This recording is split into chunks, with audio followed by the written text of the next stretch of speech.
नमस्कार दोस्तों, all TT channel पे आपका फिर से एक बार स्वागत है। आज मैं फिर से आप लोगों के बीच में मनोविज्ञान से संबंधित बहुत ही महत्वपूर्ण टॉपिक लेकर के उपस्थित हुआ हूं और इसी तरह के टॉपिक हमारे चैनल पे आपको मिलेगा, चाहे हिंदी हो, चाहे संस्कृत हो, चाहे सोशल साइंस हो।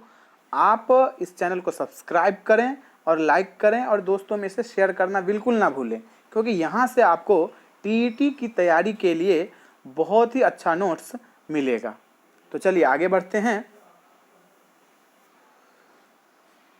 बच्चों में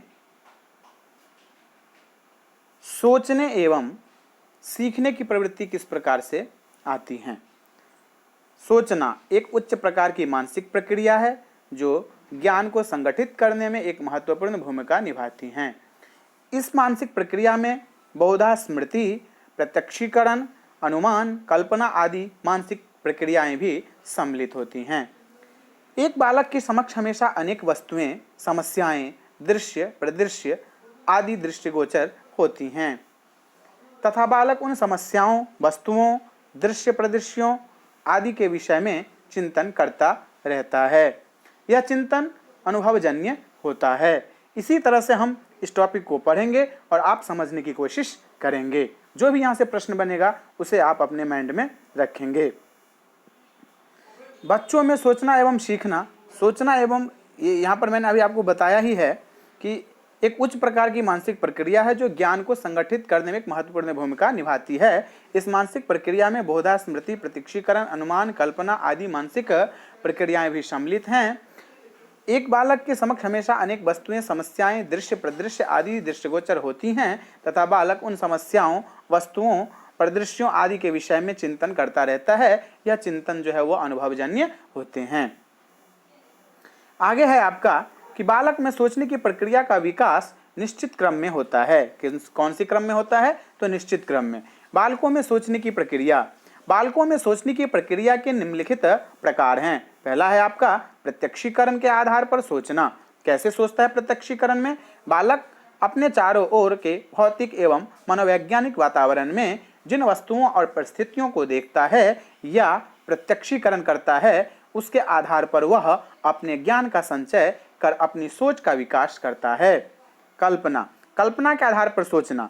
जब उद्दीपन वस्तु या पदार्थ उपस्थित नहीं होता है तब उनकी कल्पना की जाती है। इनके अभाव में कोई बालक इनकी मानसिक प्रतिमा बनाकर अपने ज्ञान का संचय करता है। कल्पना बालकों में सोचने का एक दृढ़ आधार है, जिसके आधार पर बालक अपने पूर्व अनुभवों के आधार पर अपनी भविष्यगत सोच का निर्माण करता है। तीसरा है आपका तर्क के आधार पर सोचना।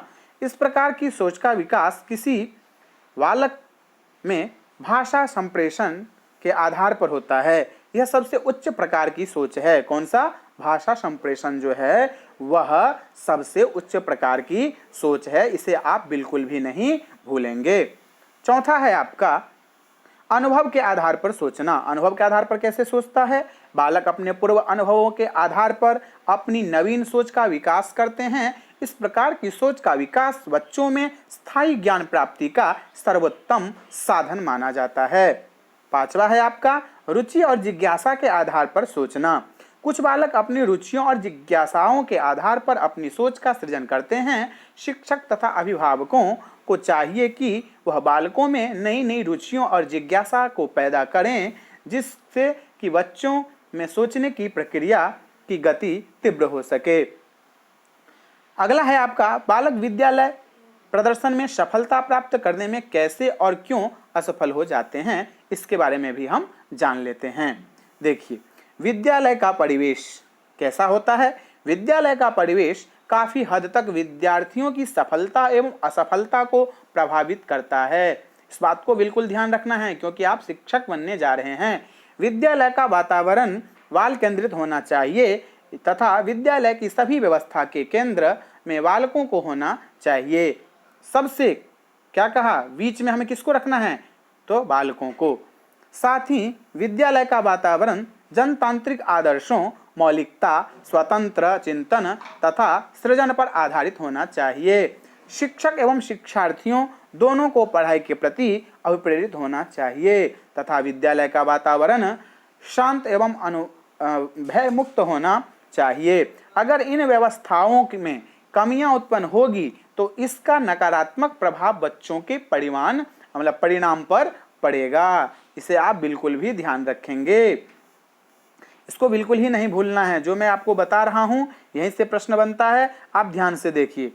उसके बाद कहा पारिवारिक माहौल। पारिवारिक माहौल कैसा होना चाहिए? तो बालकों की असफलता के लिए पारिवारिक माहौल भी जिम्मेदार होता है। अगर माता पिता अपने बच्चों की पढ़ाई के प्रति जागरूक ना हो तो बच्चे विलंब से पढ़ना प्रारंभ करते हैं। माता पिता एवं परिवार के अन्य सदस्यों के जागरूक नहीं रहने के कारण बच्चों की सफलता की दर काफी हद तक प्रभावित होती हैं, क्योंकि परिवार को शिक्षा का प्रथम पाठशाला माना जाता है। ऐसा प्रश्न आया है, किसको?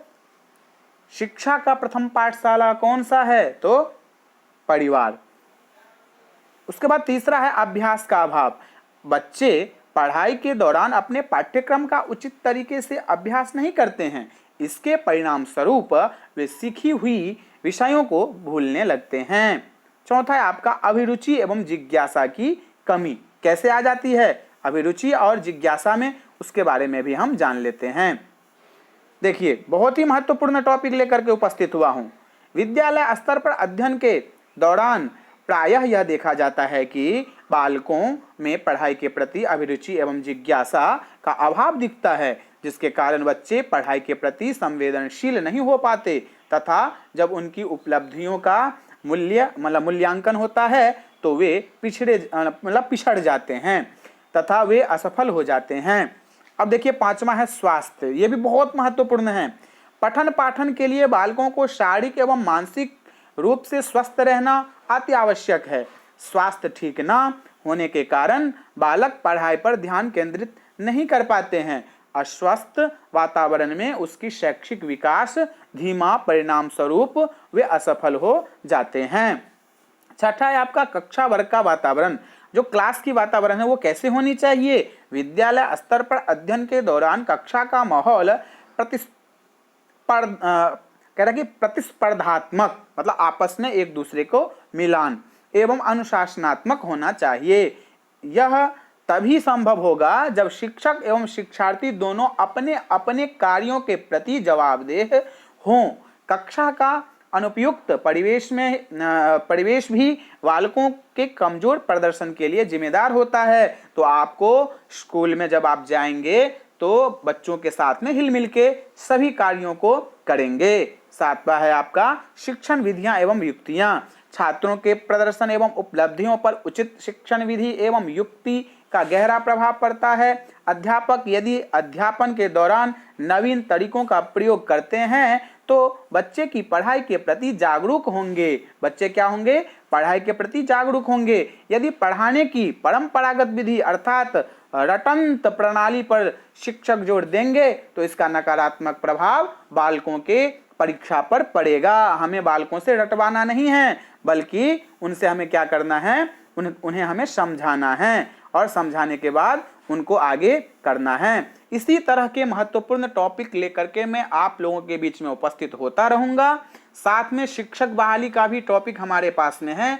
क्या होगा आगे, कैसे होगा, उसके ऊपर भी हम बातचीत करेंगे। तो आप चैनल को सब्सक्राइब करें, लाइक करें, अपने दोस्तों में शेयर करना बिल्कुल ना भूलें। धन्यवाद।